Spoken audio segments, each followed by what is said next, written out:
Hi guys, welcome to yet another episode of Pick on a Dime with Sha. Thank you so much for being here. Welcome to episode 2 of What They Don't Tell You. And as a grader, here on time every Wednesday, and I want to start by saying thank you guys. Thank you so much for all the love you showed my previous video where we were launching this mini series for the first time. And if this is your first time here, you're watching episode 2 before watching episode 1. So please go back and watch episode 1 so that you can have an idea of what we're talking about today.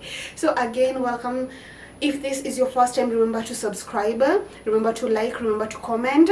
Thank you for all my oldies. We agreed this is the What They Didn't Tell You gang, and we are enlightening each other. We are letting each other know what they did not tell us through our own experience, so that no one else has to go through the same that we went through, or at least to make it easier for them, right?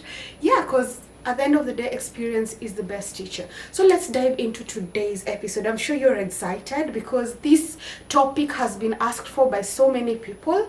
So let's dive right into it. Today's episode is about scamming, and specifically the immigration scams people go through.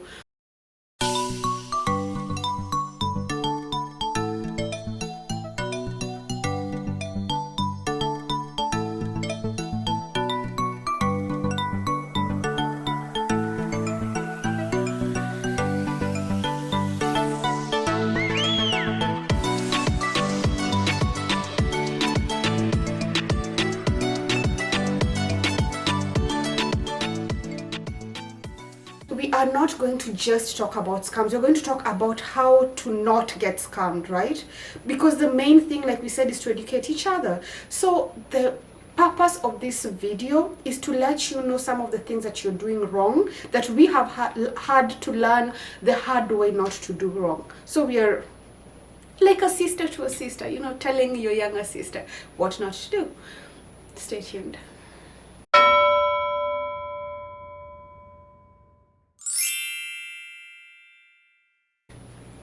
So guys, because we said this is a very important topic, I have gone ahead and put my notes in front of me so that I can make sure we do not leave anything out, right? So the first part of this is going to be about the immigration application. There is no one question I have been asked as many times as I have been asked about the immigration application process. I went ahead and told you, this is your first time here. I am based in Toronto, Canada, and I did my own application myself. We did not use any agents. We did everything on our own. And this is what I keep trying to tell you, that this application process, the immigration process, it is all so DIY, that is do it yourself. All the information you need is online, and I keep citing the same website again and again, IRCC. This is the Canadian immigration website. All the information you need is there. You have no idea how much they have gone out of their way to make sure it is simple so that any layman can understand. But I do get that you would feel the need to use an agent, and I am not against that for any reason. I'm here to tell you my process, my experience, which is that I did not have to use an agent. I decided to do it myself, and it worked out, like I said. We're here.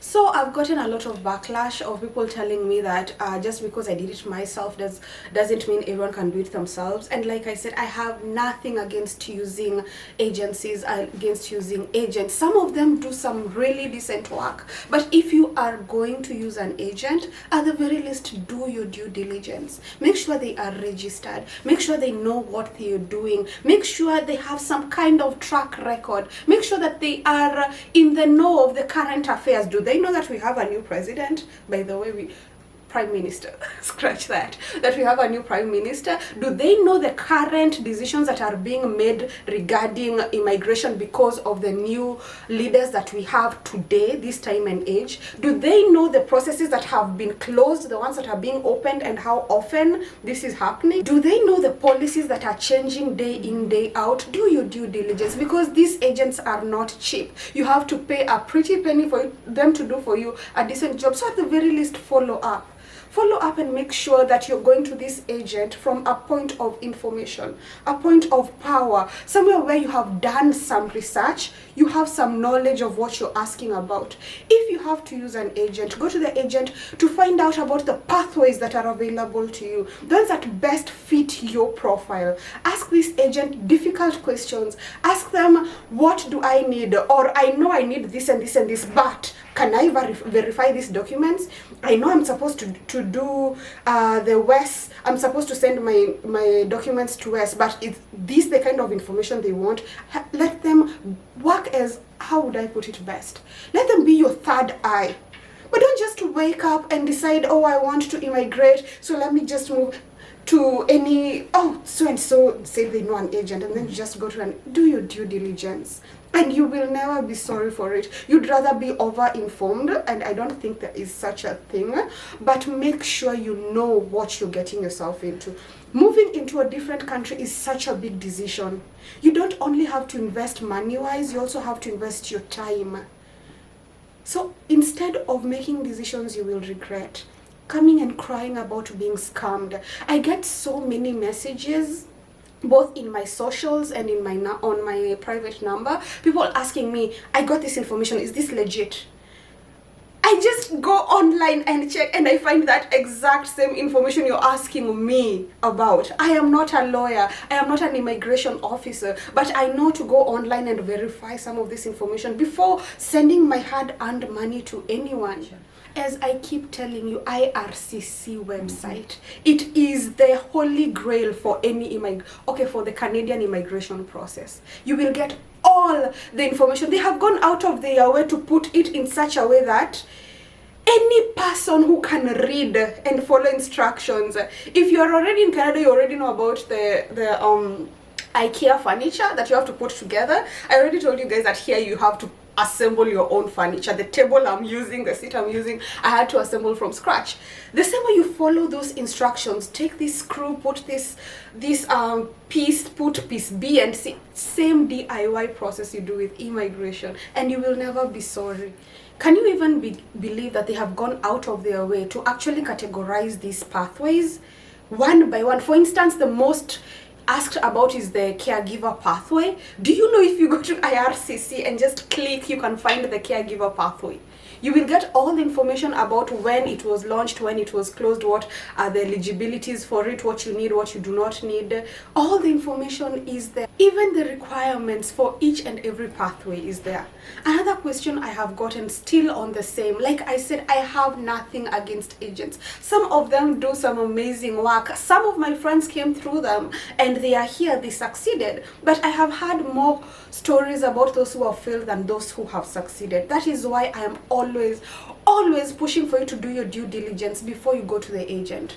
In my perspective, I think you should use an agent if you're unsure or if you're not confident enough that whatever application you're gonna submit is not as per the requirements. So I would use, if I'm to use an agent, I will use an agent in two ways. First, for consultation, because most of the people do not know the right pathway for them, because coming to Canada there are so many different pathways. You can come as a student, you can come as a visitor, you can come as a tourist. True. You can come as a business person. That is investment pathway, and there is also the mighty one, the express entry. The mighty express entry. Yes, the express entry, which is the most common one for permanent residency. And if an agent, if you're not sure about the requirements and everything else, and you want an agent to confirm that, then makes sense. Yeah. Secondly, you can only use I can only use for myself. I can only use an agent if I need a third eye, just to confirm what you already know. Yes, the documents I got them by myself. It's not like the agent is gonna help me get them. I get the documents by myself, but I just need them to verify. And also because if they match what I submitted before or what is in my portal or my profile. So because for any immigration pathway that you're going to take in Canada, you have to fill in your profile first before you submit documents at the end. And I believe that's the process for each and every country that you want to immigrate to. And you know, actually, by the time you are filling the first form, you're filling in information you already have. You're filling in paperwork you already have. It's not like you're faking anything. It's not like you're getting it out of the blues. So if they're asking for your education credentials, it's literally putting in your certificates. And it's something you studied in school. So why do you need an agent to tell you that? To tell you that you studied this and this and this? No, that's why I was saying, those who will require an agent is if you are unsure about it. You know, we have different levels of confidence. There's others who are very confident about what they're putting out there, and there are others who are unsure. They just need a third eye to confirm. Again, if you have a family member, if you have a friend, if you have someone else who can confirm for you, you don't have to pay an agent for that. Yeah, that's true. And from another perspective, now that we are on the topic of verification, when you send out the wrong documents, much as it will delay your process, they usually tell you.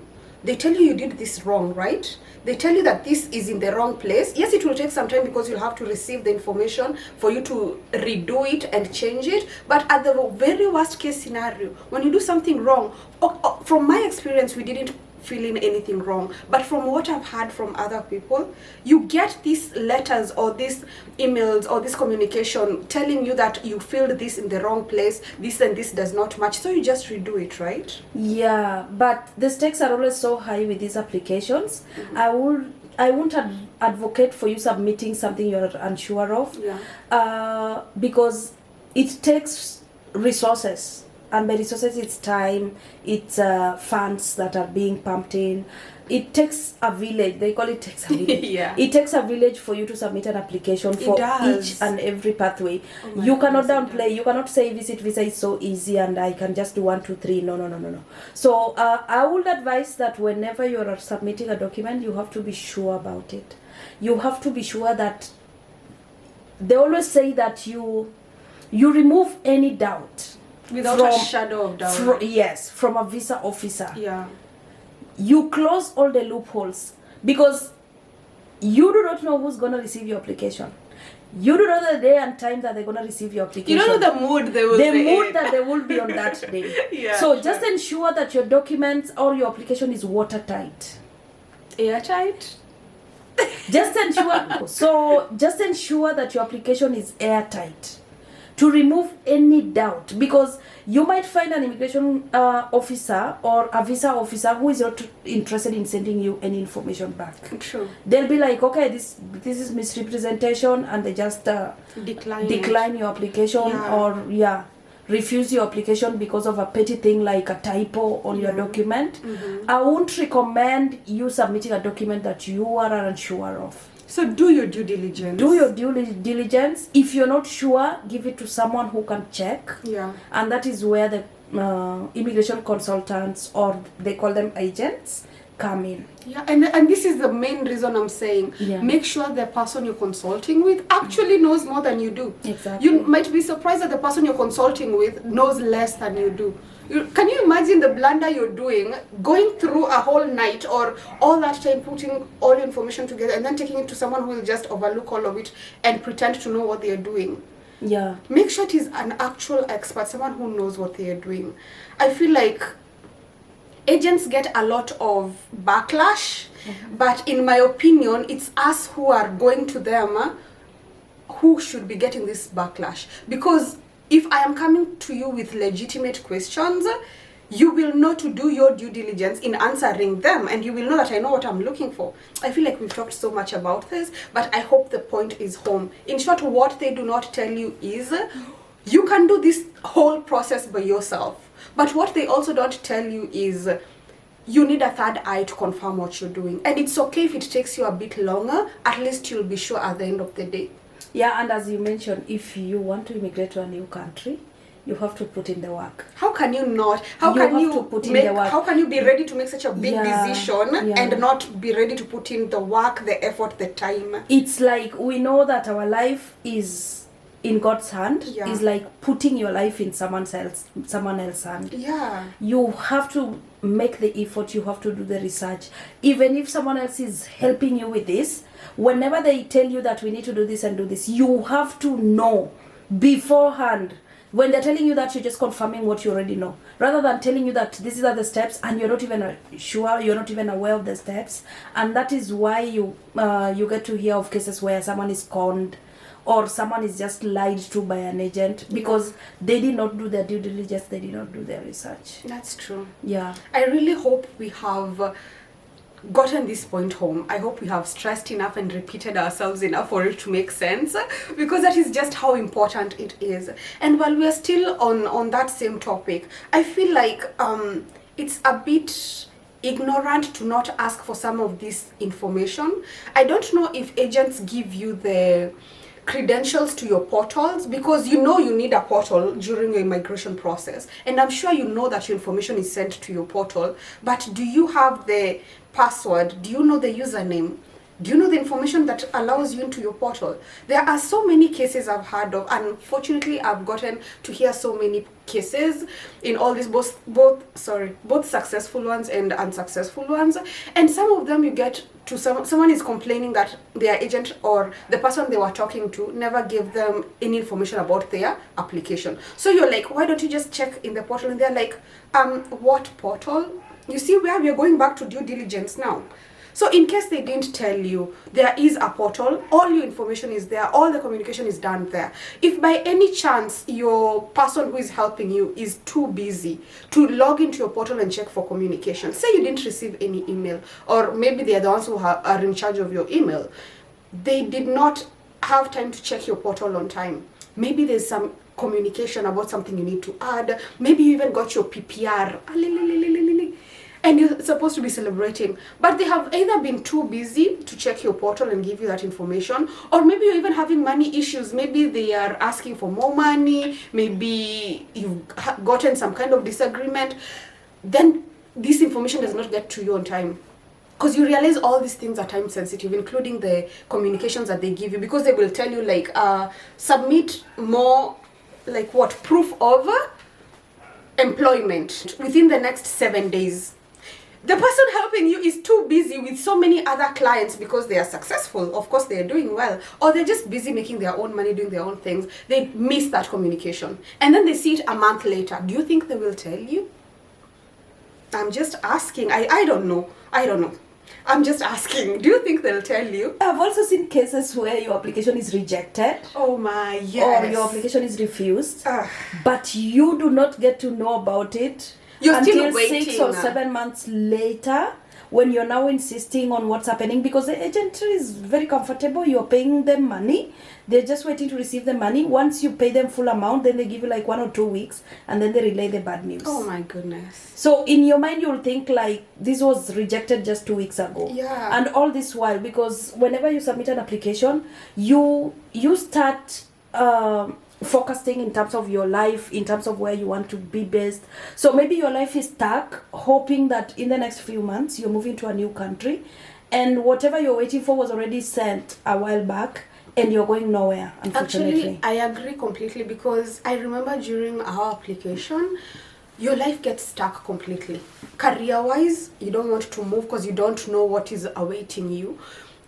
In terms of even moving forward with your life, in terms of making any big decisions, you're not ready to make any big decisions, because in your mind or at the back of your mind, subconsciously, you're already planning for going abroad. You're already planning, I don't want to even invest in this house, in my land, I don't want to build, I don't want to start that business, blah, blah, blah. Your life is literally at a standstill because you're hoping to be moving soon. So can you imagine someone playing around with your application, that it got rejected 6 months earlier, and you've just been stuck at the same place? That is so unfair.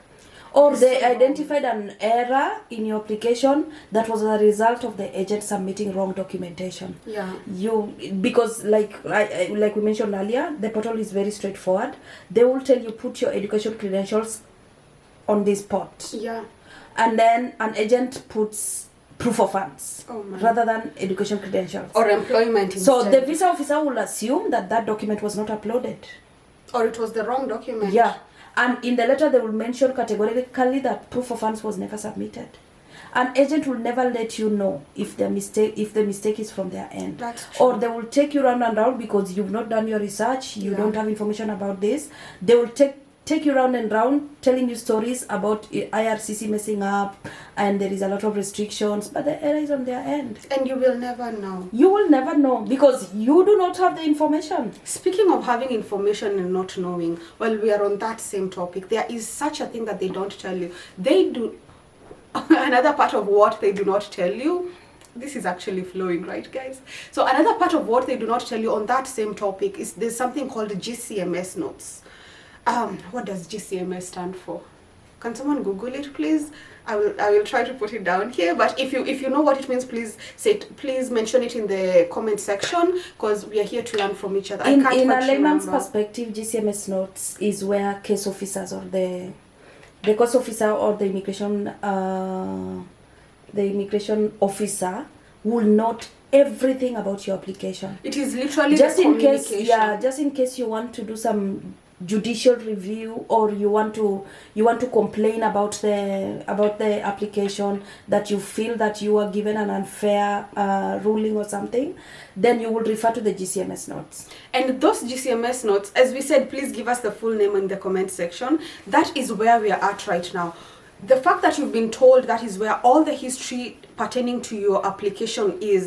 Did you know that you have a right to ask for these notes just for any reason concerning your immigration process? This is why we are telling you, for instance, if your application has been rejected or denied, you have a right to, they charge around $10, right? Roughly 10 to 15, yeah. $10 to $15 CAD, that is. Do you know you can use around $10 to $15, you can convert in today's rate, and ask for the information you ask for the GCMS notes for your application. This information will quite literally tell you your document or your application was denied because 1, 2, 3, da da da da da da da da. And did you know that they will tell you literally why they denied your application? So one, you can ask for the GCMS notes in case you feel that your application is taking too long. I will admit we also had to ask for our GCMS notes because at some point we felt like they had forgotten about us. We were like, it's been a year plus, why are we not getting any communication? Second year, we are still not getting any communication. We had to apply for our GCMS notes twice actually to find out what is happening with our application. Sadly, it is because it was during the COVID season, so everything was going at a snail's pace. So that explained it. And at that time, we were able to get peace of mind that our papers are still being worked on, our application is still en route, it's going accordingly. It's just that all these restrictions and the COVID and everything was slowing it down. But we had to ask for it the first time, asked for it the second time, and actually, the second time we asked for it, do you know we received those GCMS notes when we were already in Canada? After we had already gotten our PR, we had already traveled is when we received them. But at least they give you peace of mind. So what they do not tell you is that there is a way to find out what you did wrong in your application. So that if you're willing to reapply, if you're willing to now use an agent, you will be able to tell them, this is what I did wrong last time, please refer back. Or da-da-da-da, you know? So I hope that is there's something new you have gotten out of all this. Because it is so sad to see someone making such a big life decision out of a place of ignorance, just because they did not open their Google and just check. So while we are at it, guys, we have agreed that you're going to ask for your GCMS notes to track your progress, to track what is going on with your application and be on the know, you know, so that you can also be able to plan your current life as you hope for and work towards your future life. Another thing, while still on it, I'm not sure about how you are dealing with your agent. I'm not sure how you're dealing with your advisor. But here, especially here in Canada, I see when you're talking to a lawyer, you pay them in bits. Once you get from one process to the next, you pay. You pay for the next process, you pay for the next step. So you're paying in bits, not just a lump sum, not just a big amount at a go, right? So here, I'm not sure, like again, as I said, I don't know how you're working with your person, but right here, once you are done with one step, they send you the information, they send you an email, they forward to you the email, or they forward to you the just the information to let you know this is the process that we have just passed, this is what has happened, this is what they have said, so we can now proceed to the next one. So don't be afraid to ask the person you'll be. And that is because each step of the way IRCC will always send you an acknowledgement document. Exactly. So you will always get to information from IRCC that we have received this, and we requested you for this, and you submitted. And if they're requesting you for something, they will also send you communication. Exactly. There's nothing that will be done without a communication. Exactly. So if you are to have an agreement with your whoever you agent or with, consultant, then they should be paid based on the stages that you pass. Should be, we are saying, in a fair world. Yeah. Again, depends on your relationship with someone the person cannot just come to you and quote 1 million Kenya shillings. Now that we come from Kenya, someone can just not come to you and quote 1 million Kenya shillings, and you pay them 1 million hoping that you're gonna get the visa. You have to pay for the progress you're seeing every step of the way. Again, these are our opinions. This is from our point of view, from what we have seen happening, from what is happening here in this country. Again, hands up, depends on your relationship with the person you're working with. I don't want to be crucified for this. Actually, speaking of the payment, there is a recent information that was circulating online about agents using the same credit card to pay for several applications. Exactly. So IRCC flagged those applications, because when you're applying with agents, some of them will say you're using a representative. Some will say you're not using a representative when they're submitting your application. RCC will be like, okay, you're not using a representative, well and good, yay, but why is it that a representative that we've already flagged is paying for your application? It means that you're lying to us. They call it misrepresentation, and chances of your application being refused is so high. That is true. If they just notice any sign of misrepresentation, whether true or false, they won't care. They will just send you what is called PFL. Okay, IRCC will not have the luxury of time of asking you so many things. They are dealing with so many people. Yeah, they will just send you a document. They will just send you a letter or a document that is called PFL. That is a procedural fairness letter. True. So procedural fairness letter is like, I'm already refusing your application. Tell me why I should not. Convince me otherwise. I'm giving you a chance to plead your case. Yeah. I mean, I'm a fair person. I'm trying to let you plead your case. But now you get what we're talking about. This is a case that has been circulating for a while now, and that people are not talking about enough, if you ask me. But the fact that an agent will obviously use one credit card to apply for you, to make your payments, make somebody else's, and 20 other people's payments, it will be flagged as, like she has said, that person has written in your application that they are not applying for someone else. It's as if it's you applying it, right? So why is this credit card the same one that was used by 20 other people? And you know, unfortunate situation about this, these fees that you're talking about that the agent is helping you pay, they are online. You can see the amount. Why are you giving someone money to pay for your application, even if they are your representative? If you ask why can't you just use your credit card and pay, but they will be checking your application? I don't know if you understand me, because when it gets to payment part, you can put in your credit information. They can send you the link, put in your credit information, pay, and when you get the receipt back, you can share with them. Simple. And just for the record, we're just using credit card because that's what we're used to, but they agree to all these kinds of cards. You can use any debit card and all that, because I know back in my country, back in Kenya, we use the debit card a lot more than we use the credit card. I don't think people like having debts, but you get what we're talking about. Use your own information to pay for it. It's not even a lot of money. You'll find that one process will need probably 10,000. That is something you can easily transact without having to flag anything. So that is another part that you need to do your due diligence, because as of late, as early as it was last week, right? As early as last week, there were so many procedural fairness letters, the PFLs, because of the same things. So if you can run away from these small things and save yourself the trouble, the stress and all that, why not do it?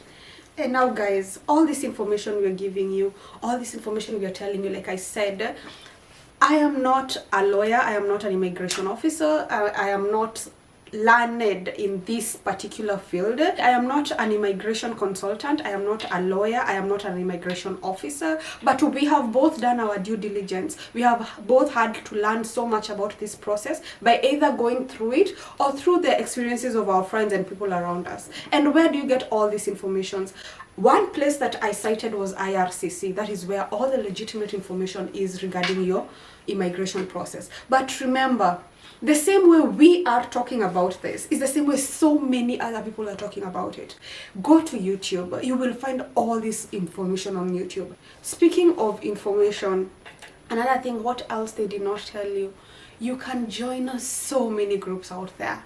There are so many WhatsApp groups of people immigrating from one country to the other. There are so many groups on WhatsApp. There are so many groups on Facebook, on every other social media platform where people are discussing their immigration processes. Get more personal. Get WhatsApp groups. You will find WhatsApp groups and you will be so surprised to see. We actually got to join so many of them. You will be so surprised to see there are so many people going through the exact same process you're going through. Can you imagine that? I know Gen Zs will not want to hear about this, but Facebook is very much important. Do you know Facebook? Facebook is very much important in terms of Canadian immigration. And you know, Facebook is where you get the links. Facebook is where you get the links to these WhatsApp groups. Exactly. So that is how you link up with people who are going through the same problems you are. Let alone the process, the problems. Maybe yours has been rejected for 1-2 reasons. You will find 10 other people going through the exact same things. They will tell you what they did, how they succeeded. They will tell you what they did wrong. They will tell you which agents they used. And of course, when you're talking about information, there is always the danger of getting the wrong information. There's always the danger of miscommunication. But once you find yourself in so many of these groups, you're even able to compare notes. You're able to see what, for instance, what you're talking about, the credit card. This scam, or we'll not call it a scam, but this this experience has been shared in so many of these groups because it is what people are going through. They are warning each other about it. So you will make friends. We made so many friends before even landing here through these same groups. They will support you. They will help you. Don't be an island. Like we said, this process is gruesome. This process will eat at your energy, will need so much of you, will need so much effort. So please don't become an island. Go out of your way, make friends, talk to other people, find out as much as you can, do your due diligence. Like I said, this is a life-changing experience. Yeah, and just for them to understand, we are not telling them do not use an agent. We're just telling them put the time and effort into your application. If you're doing something, put the time and effort. Yeah. Anything that you do requires time and effort. Anything worth doing. Yes. All the other resources will follow later because you cannot put money into something that you do not know about. Especially with today's economy. Yeah, with today's economy, who is ready to just be handing out money without clarifying why you're handing out the money. Yeah. There are people who will come to you with, by the way, when someone is scamming you, they will come to you or at you with such an urgency. They are like, send 20,000 right now. They need this communication by tomorrow. Why? Any process or any communication that comes in time or on time will give you time for you to do it. They will ask you, they'll give you 7 days to do it. They'll give you 3 days to do it. Why are you rushing me to send you 20,000? Do your due diligence. Save your money, save your time, save your sanity, your mental health. Thank you so much for watching. Thank you for joining us. We have really learned a lot from you. We are hoping we will be with you in our next immigration conversation as well. And now that I've also invested time, ching ching. You know, I know here we charge per hour or we are paid per hour, but we talked about economy, right? And we are helping our friends the same way someone helped you once upon a time. So economy ni mbaya tu kwa Ruto, economy iko mbaya hapa. Thank you so much for watching, guys. As we agreed, this has been What They Don't Tell You with Sha on Pick on a Dime with Sha. So please stay tuned. Next Wednesday, same time, same place. Okay, maybe not time, but same place. Every Wednesday, we talk about the things they do not tell you. We are debunking them. If you have questions about things you feel you should have known more about, please hit the comment section. We will be more than happy to debunk them, to discuss them, and to give each other knowledge. Let's form a whole What They Didn't Tell You community. What you wish you knew, and let's learn from each other. I'm going to be linking an email address where we're going to be sharing all these stories for those who would rather share it in more context, and then I'll be bringing it here and sharing it with the rest of you.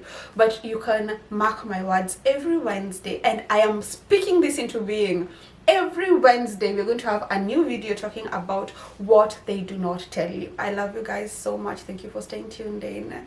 See you next Wednesday. Thank you so much for watching. Nothing but love. Remember to like, remember to subscribe, remember to share. Mwah, mwah. Dude. Did you know that? I was going to be now the same week. No. It'll go next week. No, they need to know I keep up with Kenyan news. And we are back. Yep. So thank you. We are hoping we will be